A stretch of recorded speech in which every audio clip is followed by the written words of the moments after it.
one song. I've never heard anything since. So Yeah, or you never know when you're gonna accidentally make a big mistake, and then you're gonna like people, and they have absolutely. look at somebody, for instance, like Robert Downey Jr. You know, he Mhm. struggled with a lot of different addictions, and then Yes, he did. next thing you know, fixes his life, goes to Betty Ford Center, same place I went to, and then he's Iron Man. Yes, that's a crazy comeback story. And he dealt with a lot of shit, man. It's not easy. It's not easy to come back from something like that, for sure. Especially And in and like the such thing a is, public like, eye. yeah, and for a lot of these other people that are starting, it's like they're putting themselves in a position to where they already have to come back when they haven't even gone anywhere yet. Yeah. I mean, that's what I was saying. Especially being in the public eye. Like, I mean, I relapse. I'm just getting high at my house. No one has to know unless I tell them. Which, if Right. someone asks me, I'm be honest about it. But like, you know, someone with a serious fan base gets high. Next thing they know, they have to do like the whole talk show circuit and talk about their fucking. I couldn't do what you had to do. I couldn't do that. I mean, I'll talk about it and I'll be open about it, but like, that's not easy. I don't think people realize like that's what you did is not easy, man. It is not easy Yeah, but you know to what? go on I there. had to. I had to. I You had had to. to because I had to show people and I had to prove it to them, to the world, because my talk was cheap. Well, it also My talk gives was a lot of cheap. hope to a lot of people. I think it gives a lot of hope to a lot of people. There's a lot of people that look up to you that obviously have substance abuse issues, and there's a stigma against that in society where we're less than because drugs control our life or whatever it may be. But I'm sure you helped a lot of people with that. So that was a power move there. You know what I mean? Yeah, no, I mean, I have my regimented medication and I take it, and it's something that I've been through rehab, and I'm very open and honest about it, in mental health awareness. And obviously, you can understand, and you can correlate with what I'm saying, because you understand that road, and people who haven't been down that road, they don't get it. They don't Well, know how I to have talk. like a small taste of it. Like, I mean, I don't have the fan base you have. However, like every time I'm on a live or anything like that, it's all Green Hat's high or he's on this or he's on that, and I ignore it. You know what I mean? Um, but it's fucking annoying, and I could not imagine it being any worse. And like, I'm sure you get it a lot worse, and it would drive me nuts. I would snap. I've had it from every angle: northwest, I east, believe south. it. Northeast, southeast. And the Southwest. funny part is, it's only the times when I'm sober they're saying that. When I'm high, they don't know shit. Yo, for real, I feel like the same thing too. It's like, Like holy back in the shit. back 5 years ago, when I was actually fucking up, nobody was saying shit really to me. It's crazy. And then when I get my life together, and all of a sudden I own a house, and I actually prove to people, okay, well, me owning a house and all that is a testament, because this clearly my money doesn't go to drugs. It goes to my $45,000 of overhead expenses every month that I have. Like, like And once it's out there, it's like you can't escape it. You know what I mean? I didn't have to tell anybody. I mean, I kind of volunteered the information just because I don't really have anything. I'm a normal person. I like to. but you're an influence. You're an influence too. You're an I influence guess too. in a Like, way, hopefully in a no, positive you are. direction. You are definitely an influence. You're an influence for me. You know, I um, appreciate that. and I do. somebody that I actually look up to, and I'm like, yo, I could literally just chill with this guy and just have We have a good time. a normal ass conversation. And the way that I am right now, like, I would be with you the same way in person. I'm very passionate. I'm very, and I care about where the evolution of our industry is going. Yes, I am urban, okay? But I'm also pop music. You know what I mean? So it's like, and Yeah, yes, and trust me, I know. I know. You know how I know is that you get it. It's just like after we last talked. I don't know how many DMs I had. It's like, oh, he's in the news for this or that. I'm like, dude, like, I don't care, like, what you're telling me right now. Like, I can right, make my because if own, any of the stuff that people portray or go after, they do this to everybody.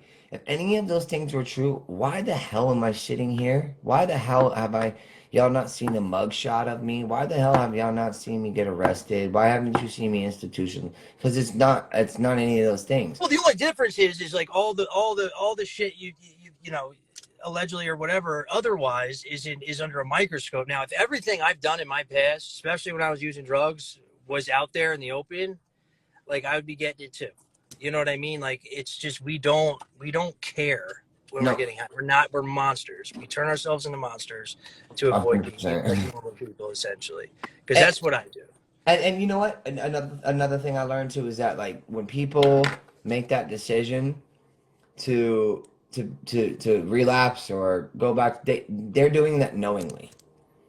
We know what we're doing as addicts if that's what we're doing. Like we're making that decision, and you can say to people all day long, and people can tell me all day long, oh, I'm worried about you, I'm worried about you. But you know what?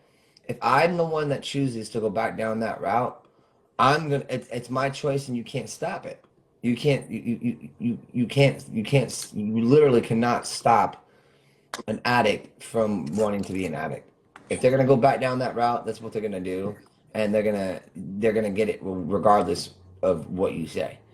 And Right. that's something that I've learned along the way too. Is just like, you know what, like I don't surround myself around those people. I'm stronger than that. I'm a father now, you know, and I'm proud of where I've come, and I'm proud that I'm alive, and I made it, Exactly. you know, and I'm healthy, and I just think that the movement that both of us are on with like what we're doing is changing the narrative and the and the way when you see people go on live, and like if we just started talking about a bunch of bullshit right now, we'd have 2,000 people watching. Well, if I started talking about all the shit that I've like actually done when I'm like when I'm using drugs, like people wouldn't even believe it. Like that's the truth. It's like you wouldn't believe it. Like yes, I like to think I'm a solid person and I have a good head on my shoulders, but the fact is when I'm getting high, I don't. And like I don't care who I fuck over, I don't care who I humiliate, I don't care who I steal. I don't give a shit when I'm getting high. It's not until I get sober where I'm like, oh my god, like what did I, you know? And I guess I have to make amends with certain people when I get sober. And this is the first time I've been sober with any type of platform. And there's a lot of pressure to stay sober. I think it I think helps, that right? you're doing amazing. I think you're way too damn intelligent to, both of us are, to allow those things to creep back up in our life. But at least we have the ability to say, you know what? I recognize that what I'm doing isn't right, and maybe I should change this. So Absolutely. I mean, I'm just, when I say the things that I'm guilty for out loud to myself and stuff, like when I just do therapy and stuff like that, it's like even I can't believe it sometimes. So people got to realize, like, you know, who someone is when they're getting high is not who they are.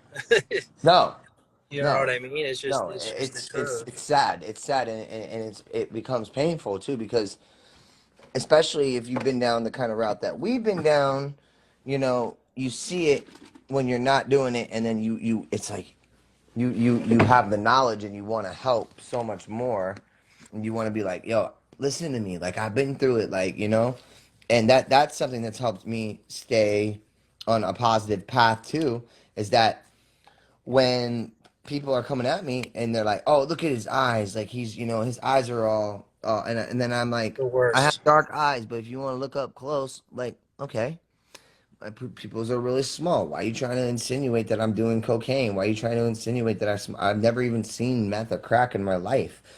It's like, but I've done ecstasy. I used to deal ecstasy when I was little in Florida when I was younger. You know, that's what I did. Like I wasn't able to make money. I wasn't making any money really. So like Right. my parents weren't paying me money. So I was like, fuck it. The keys are dry, and I'm gonna sell weed and triple stacks, and that's what I did. Like at the height of my career, and no one even really knew. Like, oh shit, he's on stage singing "I Want Candy," but at the same time he's dealing the candy. It's kind of a rush in a weird way. And in my short stint of doing that, I ended up getting high on my own supply. So like, I was never the most successful, dealer. You know? Same with me. Like the ecstasy, like I did it for like 3 months with all my boys, and then realized, oh, like this is really just ripping me apart. And I had like maybe 4 or 5 kids die on my property throwing house parties. Um, from this, I'm not kidding. Like four or I five believe it. kids, I mean, I had they the ambulance died. come to my house for overdoses like They 30 died. times in Pompano Beach. Someone said you never sold shit. Uh, yeah, I did. Yeah, I did, and I'm not proud of it. Well, I'm not proud of it. Are you kidding me? One pill for fucking ecstasy is 1 count of manslaughter, man. I hear that. That's crazy. Each pill That is is 1 count of manslaughter. I had like maybe 4 or 5 thousand at a time. Jesus Christ. Taking Why like is it so? Why are they so harsh with that? dealing I the don't whole understand. Keys. I was in Florida Keys, dealing the whole dealing to everybody in the Keys, and people didn't understand it. And my dad, he caught me. You know what he told me? I came into my house, and we all had our own houses in the Keys, right? And not probably the best thing for kids for them to have each one of their own houses, but he came Right. into my house. This was after my parents divorced, and my safe was cracked open. And I was like, oh, fuck. Like, my dad caught me. Like, I'm fucked. And my bag was gone with my triple stacks that I had in there. And the cash was gone too. And he goes, hey, man, so you're dealing drugs, huh? And I said, yes, sir. And I said, yes, sir, I am.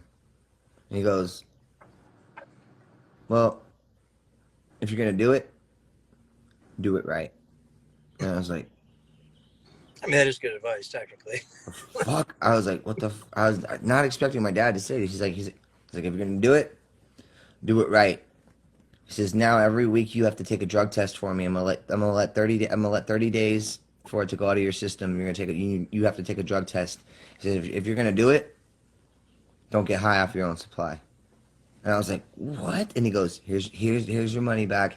Here's your stacks back. And he said, I was like blown away because my dad used to be a drug dealer, a kingpin in upstate New York. Like he went from the military K-9 unit, busting colonels and lieutenants with drugs, would take the drugs and then go sell them. It's wild. And then I was just blown away. I was like, did my dad really just tell me if I'm gonna do it to do it right? When did you stop? You just kind of got over it? It was from like 15 to like 18. I did it, and then I just stopped. I just wasn't into it anymore. It ripped up my body. It tore me apart. Like I did it way too much. When you do ecstasy, it makes your brain bleed. Oh, It, shit. it makes your brain hemorrhage, and then I just stopped. So someone said my dad, military legend and drug dealer. Yeah. And then also father of two of the biggest, most successful brothers ever in the industry. It's true. I mean, at some point, you just kind of grow out of things. You know what I mean? I Oh think. yeah, you do. Oh yeah, you do. And I'm at that point, man. I'm like both of us. We're both closer to 40 than we are to 20. You know what I mean? Exactly. I'm closer to 40 than I am to 30.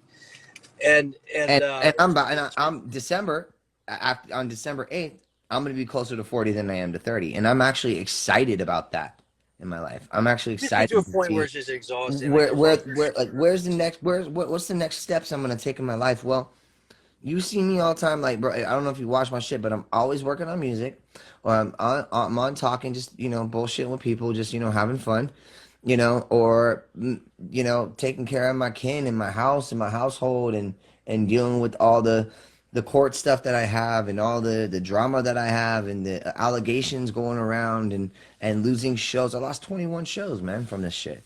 21. That's like 350K I lost. it's a lot of money. you know. But each show that I lose, five more come in, and a lot of these promoters, I've worked with them over the course of like the last 20 years, so a lot of them know who I am, and now that they see, oh, the stuff was dropped and it's just allegations, but then certain venues are trying to put it in the media. Oh, we don't support domestic assault. Like, okay, well, guess what? It was dropped and it's not true, and she already admitted it. So enjoy your lawsuit when you get it, because probably should have worded that different before you tried to do an article.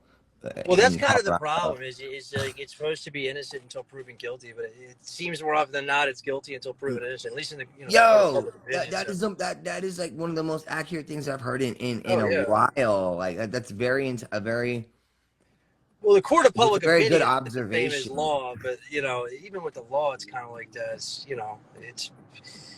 People are very quick to judge people, especially on like Instagram and social But media, because why? But anyone can why? say whatever they want behind a But keyboard. why though? But why? And I see. I'm the kind of guy, man. I go against. You know me, Green Hat. I think now you know me. I go against the grain. So if I see somebody hating, I'm instead of people being like, "Oh, ignore them," I want to see what their problem is. I want to bring them on my live and see what their problem. What's your problem? And then if I already know someone's got some goofy ass shit, I'm gonna trick them, bring them on live, and be like, "Click, hang up on you, boom." And 99% of the time, they won't come on the live. They'll just say it from the keyboard. You know what I mean? Because that's what No, I would do it on live, and I try to no, add them. no. Nine, They 99 out of won't. 100 No. times to decline. No, they won't. They won't come on. They won't. 99.9% of the time they won't. And No. when they do, when they do finally get on the live and they're saying some bullshit, I'll already have my screen clicked on the top, and I'll already be waiting. And then when it says connected, I hit remove right away, and I delete them before they even get. They'll be like, bye. I think a lot of times it just comes down to envy. You know, I mean, maybe they're not where they want to be.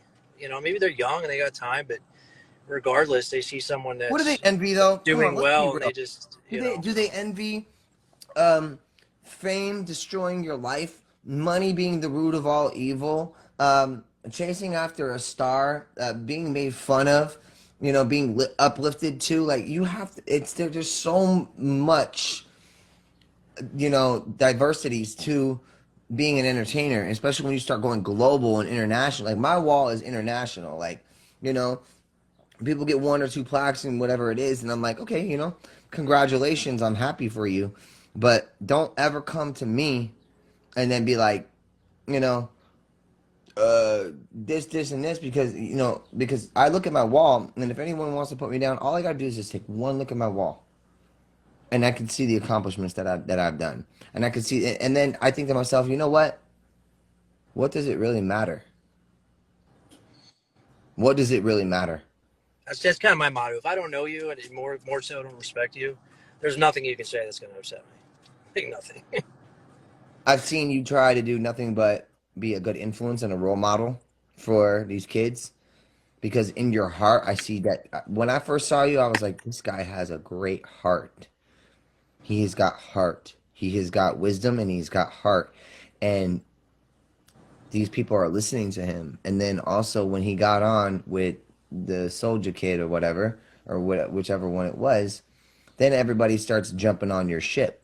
And I know why they jumped on. I know why they wanted to get on your boat. And I wanted to get on your boat too, because you have the ability to kind of sway them in a way that's like, hey, this is really what it is, and this is what is being seen from an outsider's perspective that you're not seeing. Yeah, I try to get them to look objectively, especially that first out themselves, which is tough That's to what do. I It's see. sort of, you know That's what I what I mean? see. That's what I see. And like I see them, flaunting their guns and doing all kinds of shit, and it's just like, okay, well, like, I have do a you gun have too. a I live in license? America. Yeah, you live in America, it's fine. Do you have a Most people license have guns. though? Like, are you doing it in a positive way? Like, do I keep my tool on me every day? But like, Yeah. you know what I mean? Every day. But I think it's like only a I have rapper's. every right. I have every right to do this. And I come from a military background, and just like my mom got on the live, she goes, she laughed when I go, yeah, everyone thinks I'm homicidal. My mom started laughing at people, bro. Like she started laughing, and she's like, "It's funny." She knows, and my mom goes, "Aaron, you were raised around your dad, her husband, who was a military policeman, and I collect guns. Yes, I have lots of weapons and lots of guns, and the craziest part about it is like, for me, it's like I like collect them. I enjoy it. My dad was a military policeman. I grew up shooting 44 Magnums with the guy, and I had a single load 410 shotgun next to my bed when I was just 12 years old. My dad told me if I saw like boars, you know you know plowing the grass and grubbing the grass open, ripping up the grass to shoot them. Right. And I never did. I only shot one time. I shot a deer, and I cried for like 3 days straight, bro. I was so like devastated that I even did that, and I was like, why? I was like, oh my god, like I never want to go hunting or anything again. Like I'm not gonna do this. Like I can't do this. Like I can't. I'm not a hunter. You know what I mean? Yeah, I'm not a hunter. I mean, I don't have anything against anyone that hunts. No, I not just me don't either. have it in me to kill. I just don't think I could do it, especially a person. People always ask me, you know, if I'm in the heat of a moment, maybe if I'm, you know, protecting myself and like my loved ones, but like I always watch like these murder documentaries. I was like, I could not hurt someone like that. Like I just could. But you know, it kind of trickles down to hunting as well. I don't know. I just don't have it in me. Call me Yeah, soft, no, whatever.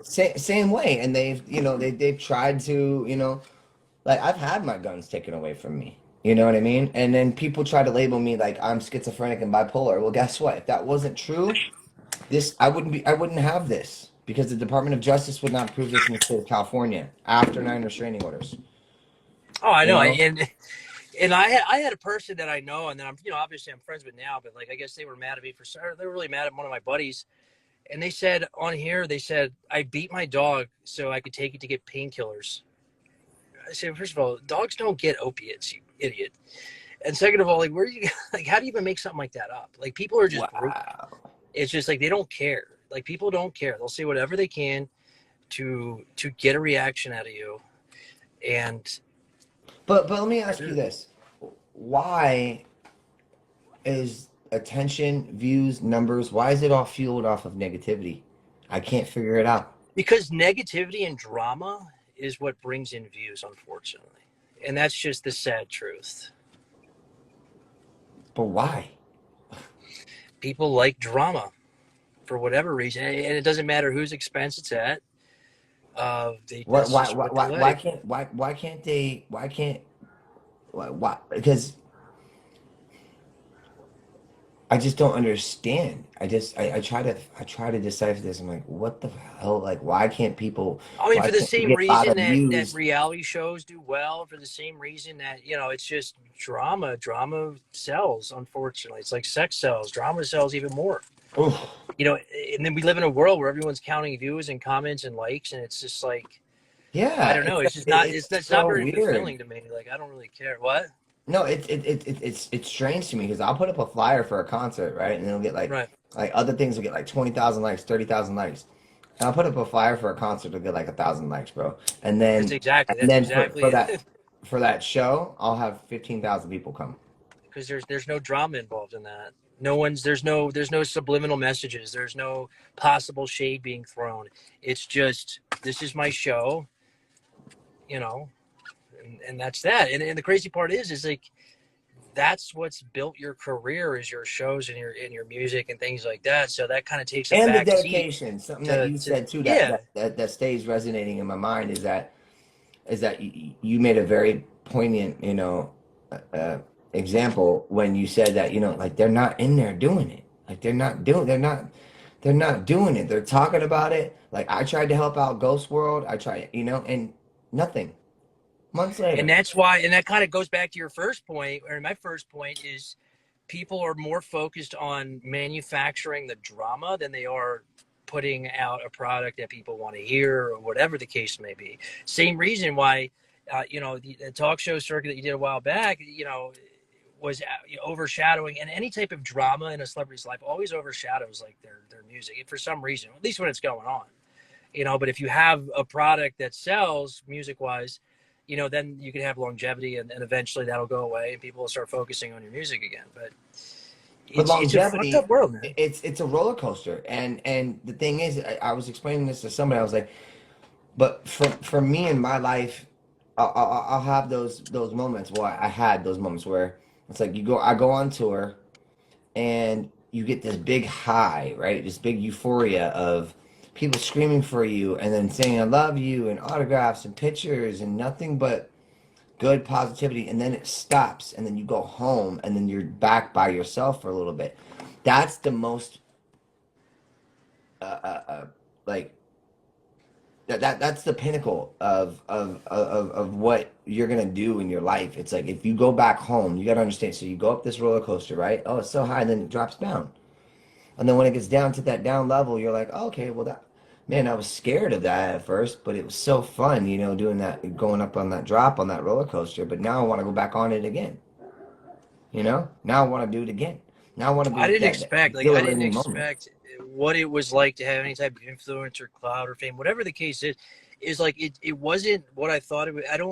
It really fucked my life up. Like, it was just a lot of pressure to, like, I don't care to go live too much with people. When we have a good conversation, I love it. But when it's just like, I don't know, I don't want to sit here and argue with somebody, right? And like, people think I'm a circus money, No, go because talk to this person. you're an Weird. Like, intellectual. You're an intellectual. You're yeah, an I mean, it's intellectual. not You like don't I'm want to be dumbing talked myself down. over. You want to be It wasn't what I heard. expected. Yeah, like You I know, think that's one thing that we have is that I've learned is it's called the rules of engagement. So it's like when somebody talks, it's like you let them talk, listen to them, process what they're saying, take a moment, see if they're done, take a couple of seconds, and then respond. You know, sometimes it's a little harder to do on the internet, but like in person, it's like in person, it's just like